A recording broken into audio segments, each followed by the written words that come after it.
I used to live alone in a small, one-story house tucked behind a patch of overgrown woods just outside Spokane, Washington. It was one of those places you'd miss if you blinked driving by faded green siding, a tin mailbox hanging by a screw, and a cracked concrete path leading up to a porch that groaned under its own weight. The kind of house that felt forgotten by time. That's why I chose it. I moved in after the worst year of my life. My fiancée left me, my job dried up, and I had one too many panic attacks behind the wheel to pretend I was okay. I needed silence. Not the kind you find in a hotel room or a friend's guest house, but the kind of silence that feels untouched, raw, almost feral. This house had that. The inside was bare when I moved in. Just dust, cobwebs, and peeling linoleum in the kitchen. I brought in a mattress, a secondhand desk, a few tools, and boxes of my old journals and typewriter ribbon. I didn't own much, but I liked it that way. There was something therapeutic about rebuilding a space-patching drywall, resealing the windows, even replacing the deadbolts with fresh ones from the hardware store in town. For weeks I kept a routine. Up at 7, coffee by 8, repairs until dusk. I'd sit on the porch at night with a beer and listen to the woods breathe. Coyotes in the distance. Rain on the tin gutters. That house, as lonely as it was, started to feel like mine, like a clean slate. Then things started to shift. I noticed a glass in the sink that I didn't remember using. A chair pulled out slightly from the kitchen table. Once, the bathroom mirror was fogged up when I hadn't showered. I kept brushing it off, maybe I was tired, or just being forgetful. Old houses have quirks, right? But then came the sound. Late one night, as I was closing up for bed, I heard something beneath the floorboards like dragging. Not scurrying, not pipes, not a creak. A slow, deliberate pull, like nails on insulation. It stopped as soon as I froze. I stood still, heart thudding in my ears, trying to convince myself it was the house settling. The next morning, I found a note on the kitchen table. I don't have any children, no friends with keys. I don't sleepwalk. It was on wide-ruled notebook paper, folded once, resting beside my coffee mug, in jagged pencil lines, barely legible. You shouldn't have locked me out. I didn't sleep that night. I sat in the kitchen with the lights on, staring at that note like it might change its meaning if I just waited long enough. I kept replaying the past few weeks in my head, every creak I heard, every object out of place, every time I'd felt that strange sensation like someone had just left the room a second before I entered. I told myself there had to be a logical explanation. A neighbor playing a prank. Maybe I dropped the note in my sleep, wrote it myself in some dazed state. But I knew better. The next morning I searched the house. Not just looked around, searched. I opened every closet, crawled under every piece of furniture, checked the attic. Nothing. Then I remembered the crawl space. I had only glanced at it when I moved Ina's small hatch in the floor of the laundry room, bolted shut with a rusty latch. I grabbed a flashlight, unscrewed the bolts, and pulled it open. A gust of damp, musty air hit my face. The crawl space was larger than I remembered, maybe 4 feet high, and stretching the full length of the house. The dirt was soft. The air was cold. I swept the flashlight beam across the space and nearly dropped it when I saw what was there. A blanket, a milk crate, empty food wrappers, and an old Polaroid photograph half buried in the dirt. It was a picture of me, sleeping. My heart was pounding so hard it hurt. I backed out slowly, trying not to scream. I closed the hatch, screwed the bolts back in with shaking hands, and called the police. 2 officers arrived. I showed them the crawl space, the note, the picture. They were polite, but I could see it in their eyes doubt. They told me the crawl space showed signs of recent activity, but there was no one down there now. They recommended cameras, better locks. One of them even joked that maybe a raccoon had a grudge. They didn't get it. That night I nailed the hatch shut. Every corner of the house felt wrong. I kept every light on. I barely blinked, but nothing happened. Not that night. The next day, I installed cameras. Front door, back door, hallway, and one aimed directly at the crawl space. I watched the live feed constantly. Hours passed. Nothing. until 2:38 a.m. On the hallway cam, I saw the door to the laundry room slowly open. No one was visible. Then the crawlspace hatch began to rise slow, deliberate, and a hand-thin pail covered in dirt reached up and slowly pushed it all the way open. I froze, just sat there, staring at the screen, my breath shallow, heart punching the inside of my chest like it was trying to escape. The feed was black and white, grainy, but I saw enough. The hand wasn't just pushing open the hatch, it was feeling around. Slowly, like it was searching for something. Then a face rose into frame. I swear I stopped breathing. It was a man. Mid-30s, maybe? Face gaunt, pale, with dark rings around his eyes like he hadn't slept in years. Hair greasy and clinging to his scalp, he stared straight into the hallway. Then, he turned toward the camera. He knew I was watching. He didn't flinch, didn't run. He just smiled. A small, tight-lipped grin that didn't reach his eyes. Then he lowered himself back down into the crawlspace and gently pulled the hatch shut behind him. I backed away from the monitor like it was going to burn me. Grabbed my keys, my phone, and ran out the front door in bare feet. I didn't stop running until I reached my car. I didn't care that I was in pajamas. I didn't care that it was 3 a.m. I drove to the nearest gas station and sat in the parking lot until sunrise. I called the police again. This time, I didn't ask, I begged. They searched the crawl space thoroughly, but it was empty. Just the blanket, the food wrappers, and the picture was gone. One of the officers tried to comfort me, said maybe the guy had seen the camera and bolted. Maybe he was some drifter using the crawl space for shelter, but his tone lacked conviction. He didn't believe it any more than I did. They advised me to stay somewhere else for a while. So I did. But before I left the house, I checked the cameras one last time. All of them were blank, except one. The crawlspace cam had been moved. It was lying on its side now, staring into the dirt. And someone had written something on the lens with a greasy finger. "I live here." I never went back. Not really. I returned a week later with a moving truck and 2 friends, both armed. We packed everything up in one frantic afternoon. I didn't explain why, I just told them I was breaking my lease early. The landlord didn't even ask questions. I moved across town into a high-rise apartment with sealed floors and concrete walls. No crawl spaces, no attics, no hidden doors. I still installed cameras, I still double-checked locks. But that sense of safety? It never fully returned. Sometimes, late at night, I swear I hear faint scratching in the walls. And once, I found another Polaroid slipped under my door. It was taken from the sidewalk, looking up at my new apartment window. No return address, no name. Just a note scrawled in the same messy handwriting. "I told you, I live here."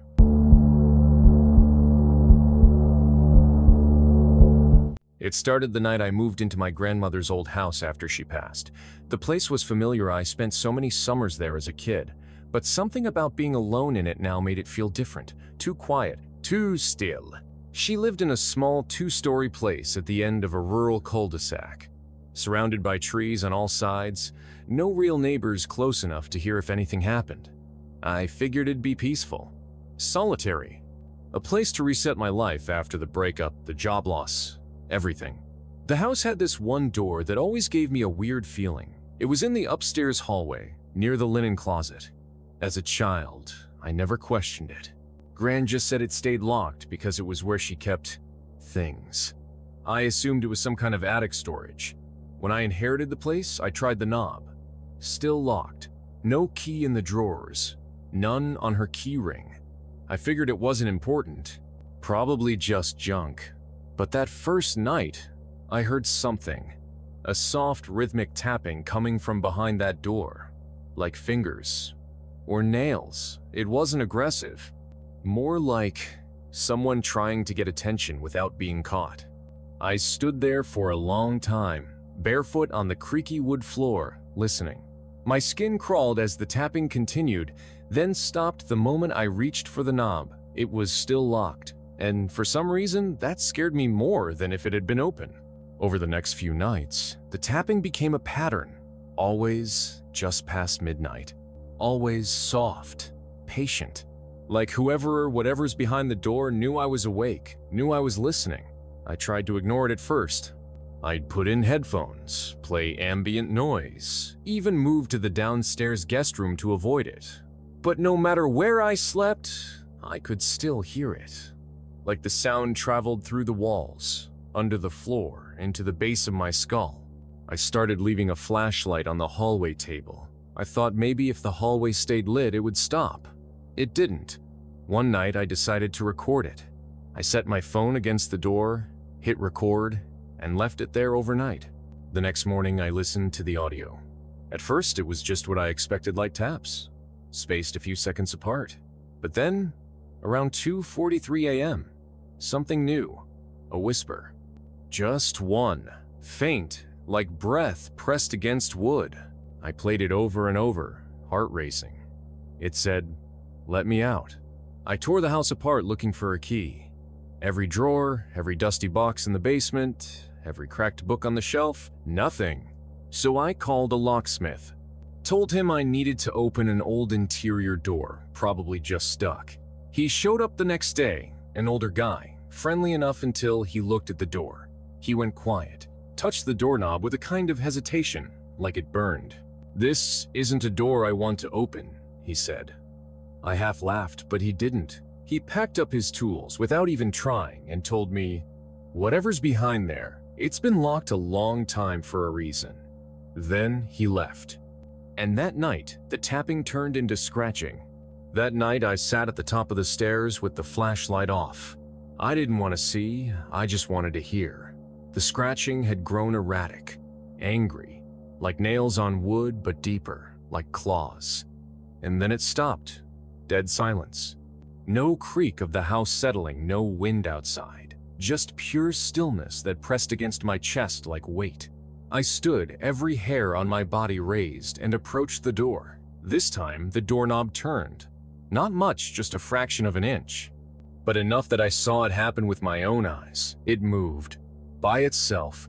I backed away so fast I fell, crashing against the wall behind me. The flashlight rolled down the hall and clicked off.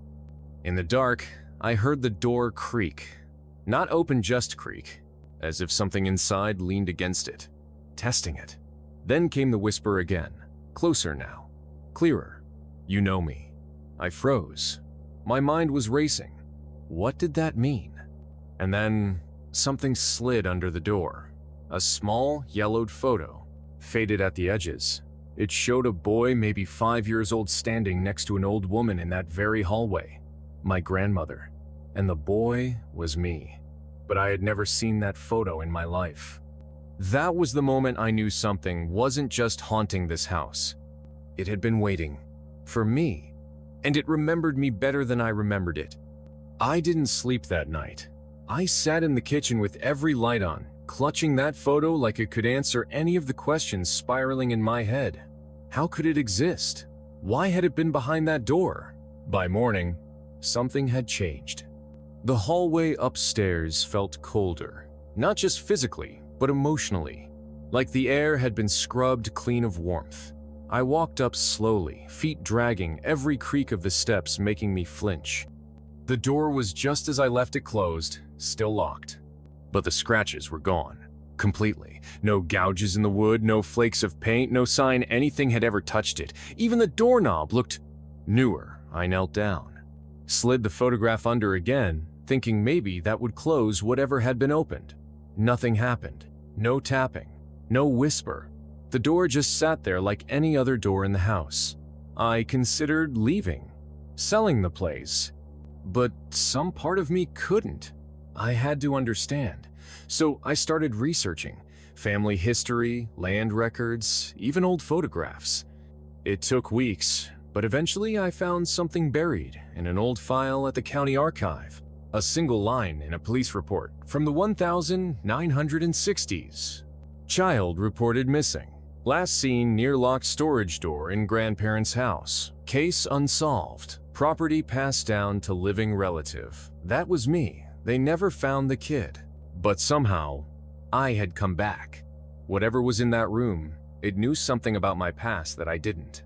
And now I can't stop wondering, what if I wasn't the one who left that room? What if I was the one who got out, but something else stayed inside? Or worse, what if we switched?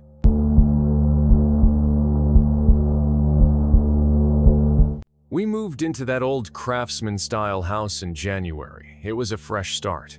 My wife had just gotten a new job in a different city, and we thought this was exactly what we needed: quiet, affordable, tucked into a sleepy neighborhood where everyone waved but no one pried. It was almost too perfect. The first few weeks were uneventful. We unpacked, redecorated, even hosted a small dinner for the neighbors. Everyone was nice, polite, but distant. I chalked it up to small-town habits. Then the noises started. It began with footsteps. At first, we thought it was the house settling, or raccoons on the roof. But they didn't sound like animals. They were heavy, measured, like someone walking slowly back and forth, directly above our bedroom ceiling. Our bedroom was on the top floor. There was nothing above it, except the attic. I checked it, of course. First with a flashlight, then later with my phone's camera. Nothing. Just dust, insulation, and old beams. But the footsteps didn't stop. They came every night, between 2 and 3 a.m., like clockwork. My wife started sleeping with earbuds in.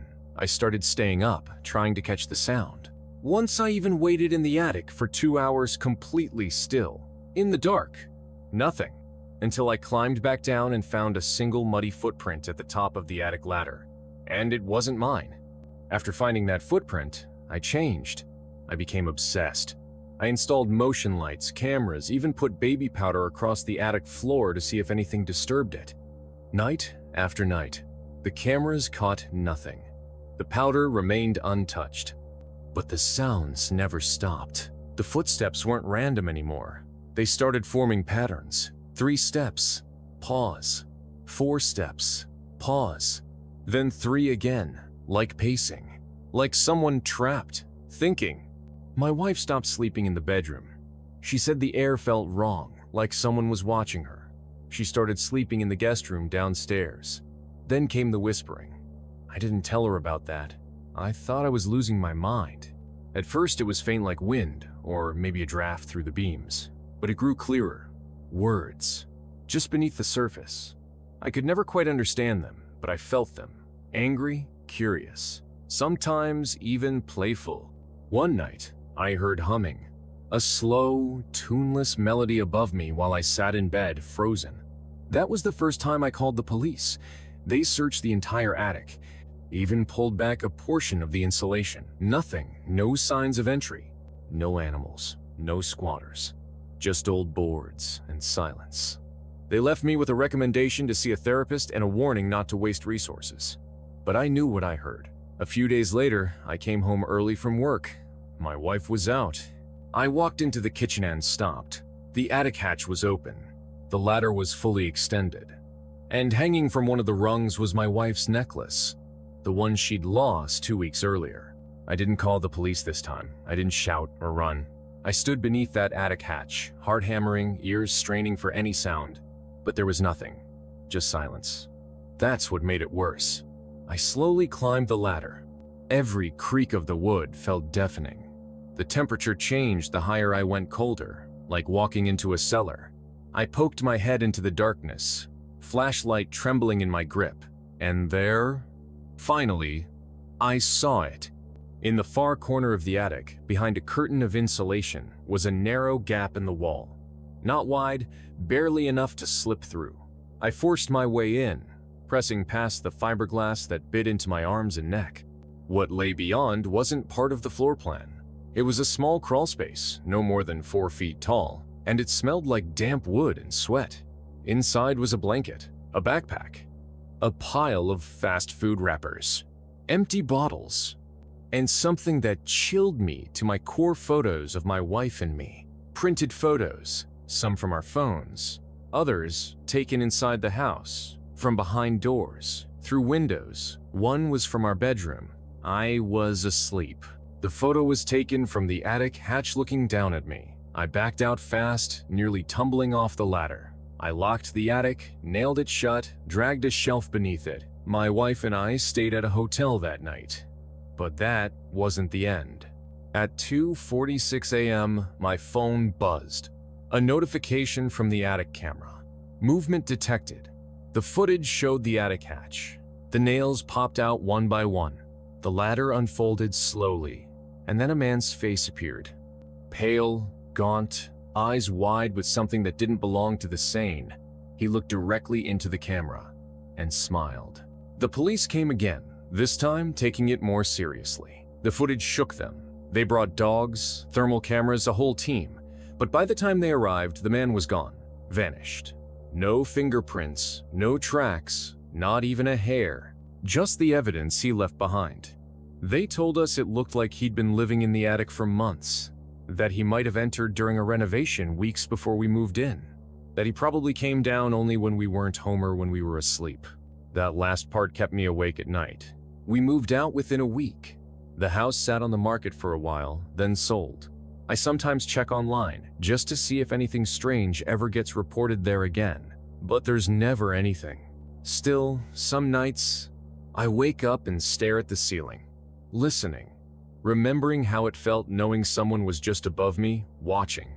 I bought new cameras, alarms, reinforced doors, but I never feel truly safe anymore. Because now I know sometimes it isn't ghosts or shadows you should be afraid of. Sometimes the monster is real, and he's already inside your house,